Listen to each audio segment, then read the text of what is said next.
What's up, everyone? Welcome to the Ancestral New Earth, a podcast committed to decolonizing consciousness and co-birthing the new earth through sacred activism. I am your host, Mama Feria, and this is our first episode. Y'all, I'm so excited and I'm so blessed and I'm so grateful.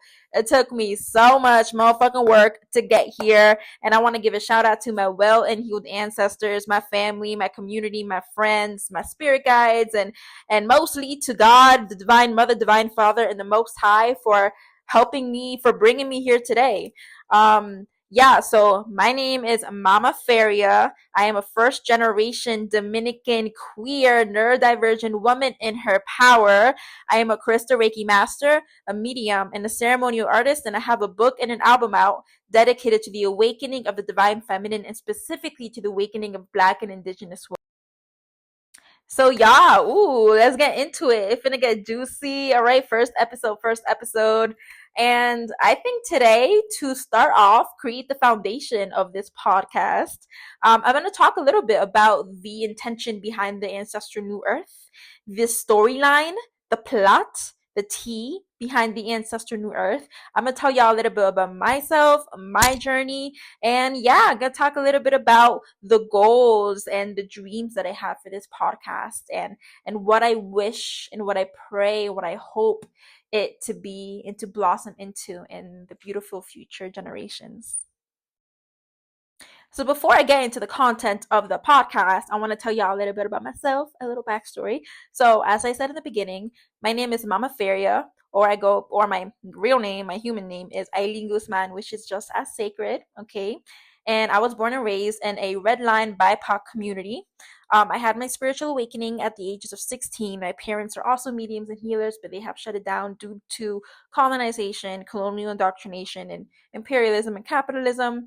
And God brought me into my journey at a very young age.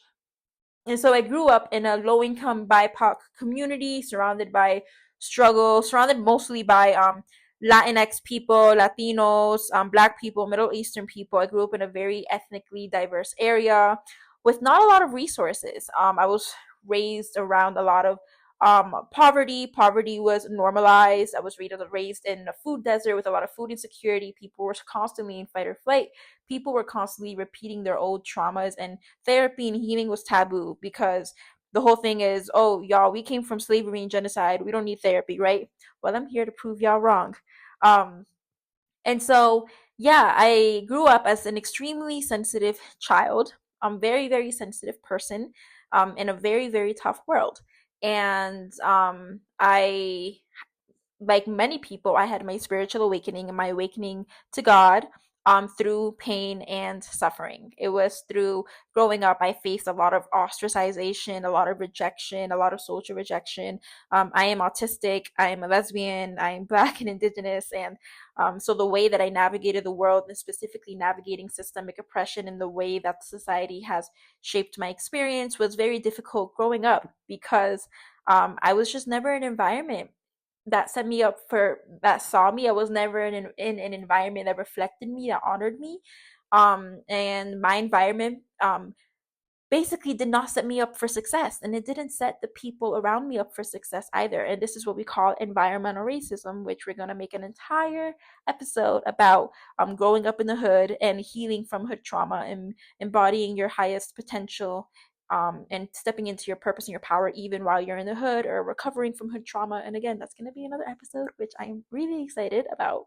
But yeah, there were just not a lot of opportunities. I was such a big, vibrant soul, but the environment around me couldn't hold my light. And so I started my business as a medium and a healer.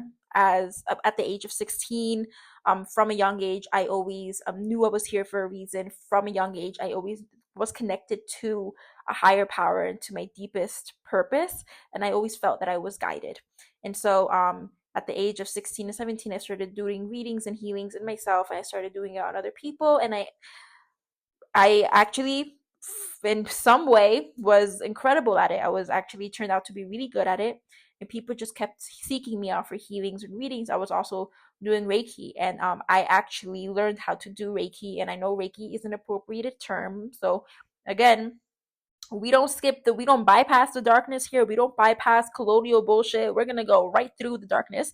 I'm gonna be using Reiki for now, but we will make another episode talking about Reiki and its appropriation and how to decolonize and re-Africanize and re-indigenize the term Reiki, because universal healing with universal energy is a thing that has been recurrent in many wisdom traditions and indigenous cultures around the world for thousands of years. But Reiki, obviously, that term was specifically created in Japan. And so, with all that being said, I awakened my my Reiki abilities actually when I started meditating with crystals. And crystals, they were the ones who taught me how to heal. So the earth, the Mother Earth, taught me how to heal other people. And so on top of readings that I was performing in other people, I was also doing Reiki and healing, and I was helping a lot of people's pain was just going away. I would pray on their skin, I would heal their energy field, and their headaches would go away, their migraines, their it would go from headaches and migraines and feelings of anxiety to depression, and then eventually it would turn into the healing and the recovery of chronic illness and chronic pain that's lasted for 6-7 years. And so, and I'm God has blessed me, and God has blessed everybody with a lot of gifts, and I'm grateful to have be walking this path to see how God's gifts moves through me, so other people can be healed. And so yeah, I started healing other people, but while I was healing other people, I was growing lonelier and lonelier, because again, I didn't have a lot of people to reflect me. I was pedestalized. I was the only healer. I was the only one doing the thing. And so, at the age of, I think, 21, I moved to Colorado, which is where I am now, and I found so much healing. I found my community here. I found my people here.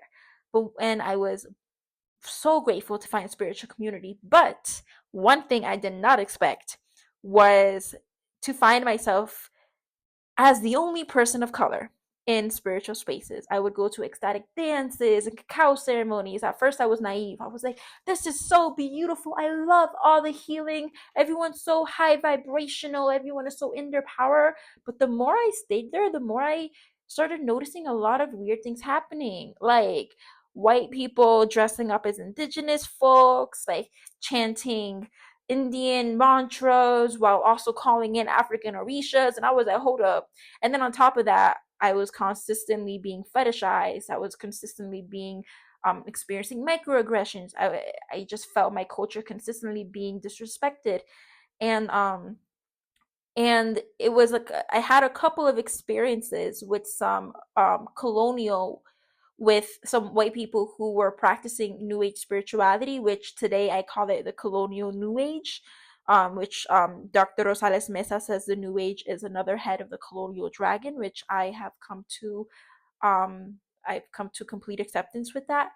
Um, After some experiences, I finally found a beautiful BIPOC community. BIPOC is, for those of you who don't know, BIPOC is an acronym for Black and Indigenous People of Color, right? And so when I found the BIPOC community, it was like the community I didn't even know I was looking for. I wanted to find spiritual people, people who were dedicated to healing and growth and meditation and helping others, and alternative healing and holistic healing and healing with the cosmos and the universe. I wanted to find people that looked like me and that were doing stuff like that. And for some reason, when I entered the New Age, all I saw was a whole bunch of rich white hippies doing the stuff that my ancestors did and then taking resources from our communities. And so when I found BIPOC communities that were also spiritual, I really started awakening out of the New Age. Mind you, I was in the New Age mindset for a while, and I am grateful for the New Age, and I still consider myself in a way New Age. I also walk with Christ. I have Christ in my heart, and I also walk the path of the ancestors. And so I walk the path of the New Age. I walk inspired by the New Age. I also walk the path of honoring the ancestors. I'm working with the ancestors to create collective liberation, and I walk the path of Christ. And so I am that bridge between Christianity, New Age, and ancestral, specifically African and Indigenous ancestral spiritualities, which is why this podcast is called The Ancestral New Earth, Because for me, I see this podcast as the intersection of all my identities merging into one world that creates peace and healing and liberation, and understanding that Christ, New Age, and ancestral teachings, they can all actually feed into each other. And so when I found my BIPOC community, I awakened out of the New Age. I started realizing how so much of the New Age is is based on bypassing and narcissism and spiritual materialism. And specifically, I didn't say this in the beginning, but a lot of my life before I had my spiritual awakening, I was a huge activist. I was Black Lives Matter, feminist, like pro LGBTQ activist. I've always had this sense of justice, and I've always been able to see when there is disharmony in my environment and in my social environment. I've always been the first person to call that out, because I know how it feels to be marginalized, and I know how it feels like to be rejected, and I don't wish that upon anybody. And so I've always been an activist. But upon my spiritual awakening, I thought that spirituality and activism had to be separate. Growing up and being conditioned by the New Age, I was raised on the belief of love and light, of race doesn't exist, and we are all divine beings of light. And if we just manifest and visualize hard enough, that all racism can go away. And boy, was I wrong. Because when I moved to the suburbs, when I moved from the hood to the suburbs, racism did not go away. Actually, I never even I experienced systemic racism in the hood. But when I went to the suburbs, I was experiencing actual racism. It's not just people saying shit to me. It's not only people projecting things onto me, but it's me losing opportunities, me getting people calling the cops on me because they think I'm stealing, because people um uh like these when I was at the strip club, I'm not going to go into it, but a whole bunch of bouncers accused me of stealing, and they threw me on the ground and they bruised my shoulder. And I experienced in my own way police brutality, even though they weren't police, but like aggressive behavior. And I'm an African presenting person, and in the hoods I never experienced that, because we all in the club, we all fam, we were all people of color, we was all struggling, you feel me? So anyway, to go back to the point, I thought that I was raised to believe that spirituality couldn't exist with activism. When I found my BIPOC community in Colorado, I was proved so wrong, and I'm so happy. I've never been so happy to be proved wrong, and that is a big thing for me to say, because I am a triple Libra, which means I think I know everything, okay? And so I learned that activism can actually be deeply sacred and deeply spiritualized. And not only can it be deeply sacred, but also actually the original New Agers, the original spiritualists, which were Black, Indigenous people of color, right? Indigenous ceremonies. Black African people are the oldest people on the earth, and they have the oldest spiritualities and the oldest religion, as Africa is a motherland, and all different other different types of indigenous spiritualities. Black and Indigenous people of color spiritualities are the original religions. They are the original spiritualities. People of color are the original spiritualists. Okay? And most, if not all, of the New Age is actually created and appropriated in a commercialized form of old ancestral spiritualities and knowledge and wisdom traditions that were created by people of color. Okay? Let that sink in. And so not only is activism deeply sacred and deeply spiritual, but actually the oldest forms of religion and spirituality practiced by my ancestors were deeply anti-colonial, deeply anti-evil in the system, deeply anti-imperialist, deeply anti-patriarchy. My ancestors were activists, and that was their spiritual practice, right? Standing up for the marginalized, using your voice to stand up against injustice, using your power and your privilege and your status and your role in society to make sure that everybody receives equal resources, equal opportunities, equal airtime, and equal love, because the earth loves everybody equally. God loves everybody equally. And those are the natural laws of creation. And right now we are living in a society that is out of alignment with the natural laws of creation. And the New Age is just another pacifier. The New Age pacifies. The New Age suppresses. The New Age represses.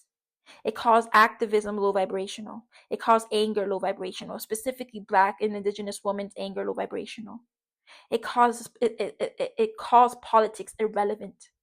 It says it bypasses centuries of systemic harm, genocide, slavery, and it just says all you have to do is breathe and everything will be healed. And that is a weaponization. That is what happens when you disconnect ancestral spiritualities from their roots. It turns into its own monster. Whiteness is a cancer. Whiteness is a monster. And I'm not talking about European people. European people have their indigeneity. European people have their roots. European people have their culture. I am talking about the construct of whiteness and how it is an energetic cancer, an entity that has taken over the whole world. And never in the history of humanity has one race, one type of people completely obliterated not only complete civilizations and ways of life, but the earth. Climate change is happening because of colonization. Environmental terrorism is rooted in patriarchy and colonization. Africa, the motherland, the richest continent in the planet, the place where we all came from, has been exploited and extracted from to build the UK-US empire, all under the guise in the creation of white supremacy and whiteness. And so whiteness, anything that whiteness touches, it will turn into a disease. And this is what it did to ancestral spiritualities. Personally, I'm still grateful for the New Age. And I see all the ways that it has harmed me. And I also see how resilient my soul and the spirit of my ancestors are to bring me in this moment, to speak my truth, and to step into my purpose. And something that a lot of my Black and Indigenous ancestors used to believe in. And actually, I don't know if you guys may want to read The Way of Tenderness by Zenju. I'm so sad. I'm like forgetting the name of the author. But in this book, The Way of Tenderness, the author talks about how spirituality often sees social location, and social location meaning your race, your class, your ethnicity, your gender, your sexuality. How New Age spirituality often sees these as quote unquote egos, quote unquote distractions from the journey. But The Way of Tenderness, the book, and also the way that my Black and Indigenous ancestors practiced spirituality understood that your social location can actually be the very portal in which you give and receive medicine and activate your soul's purpose. And so I come from the perspective, and this is also why I am birthing this podcast, and this is the intention behind this podcast.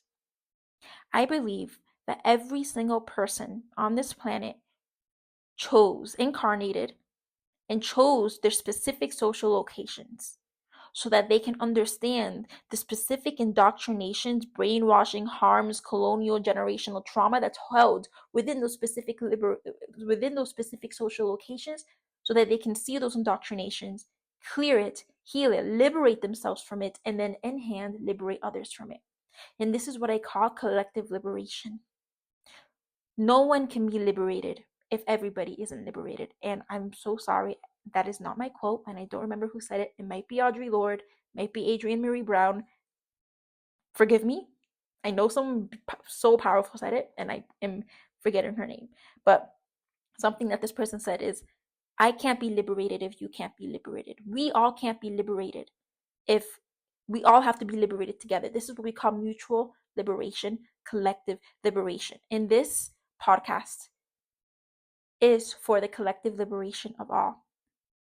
And collective liberation at this standpoint in time, in this society, in this world, in this fascist American government that we are living in right now, collective liberation looks like putting Black and Indigenous perspectives, bodies, cultures, experiences, lives first, because we have been marginalized and put to the back seat for hundreds of years. And that is the reason this country is holding so much karma, is because of wrong relationship. Whiteness, again, is a poison, it is a cancer, it is a disease. Whiteness is brainwashing the European people. It is its own cancer. And the illusion of supremacy, white supremacy, cisgender supremacy, male supremacy, has created so much imbalance on the DNA of the earth, on an energetic level, genetic level, that it is then cascading into all the different types of problems like the butterfly effect. And we must come back into balance, and this means reparations, listening to Black and Indigenous women, listening to queer voices, listening to trans voices. Okay? And so with all that being said, I believe that we each chose our social location to liberate ourselves from the pain that that social location holds, so that we can liberate other people in that same social location. For example, I am a first generation Dominican woman, first generation Dominican, lesbian, autistic, spiritual woman of color, Black and Indigenous woman of color. The history of my country is deep. It is complex. I believe that the medicine is in the wound, and that is the way that I navigate my life. My parents, and specifically my dad, came from Ranchete, Puerto Plata, which is 10 minutes from where Christopher Columbus first landed in La Isabela. Ever since I was little, all of my life, when I put my feet on those grounds, it's like I feel the grief of my indigenous ancestors, as that is the land where the first Taino genocide has happened. And the entire first wave of colonial darkness started 15 minutes from where I live. And every time I put my feet on those lands and I'm able to feel the grief of my ancestors, sometimes I can't even tell the difference between my own grief and my ancestors' grief. And that is when I realized that the pain that I've been carrying in my body my entire life, the unspoken grief, the rage, the anger, the confusion, is actually older than this lifetime. It is not even mine. It is older than me. It is actually my ancestors who have been genocided and enslaved and shipped and killed on their own land, genocided on their own land, stripped away of their culture, of their language, taken away from their motherland of Africa, and away from their families and their cultures, killed for practicing their ancestral religions that they have been practicing for thousands of years. Those religions and spiritualities that gave them purpose and belongingness in the cosmos. And when they got stripped of that, what happened was a soul fragmentation, or the soul wound, which is what Eduardo Duran says. Eduardo says there is a soul wound that happened in the consciousness of Black and Indigenous people that is still happening today, and that we all carry generational trauma as a result of the first impacts of colonization. And not only do we all carry intergenerational trauma, or basically CPTSD, passed down the generation, but we are currently living in structures and systems of oppression that continue to uphold, perpetuate, and create that trauma. And so the question lies here: when do we get to heal? We cannot heal if we're still fighting and running away and experiencing the problem. An abused person cannot heal if they're still in a relationship with the abuser. And right now, the abuser is whiteness. The abuser is patriarchy. The abuser is environmental terrorism, imperialism, narcissism is a collective American problem, right? And so, wrapping up here, all this to say that I do not believe race is a distraction from liberation, from creating the new earth, from ascension. I believe focusing on race and on gender and spirituality, on sexuality, on your personal identity, your social location, can actually be the very portal that we can move through to create the medicine that the world needs. All right, y'all. Thank you so much for listening to this podcast. I'm so grateful. I hope you liked it. I hope you were able to receive that with your entire body, and receive your own insights and intuitions and downloads. And if you want to check me out, check out my website at www.mamaferiahealingarts.com. I have a book out called The Celestial Womb. I have an album out called Goddess of Creation, and I am also a crystal Reiki master and a medium, and I offer services. On top of that, I am also an ecotherapist in training. So you already know that we are ready to help people of color decolonizing through cultivating relationship with the earth. So yeah, thank you so much for being here. So grateful. Blessings. May the Divine Mother be with you.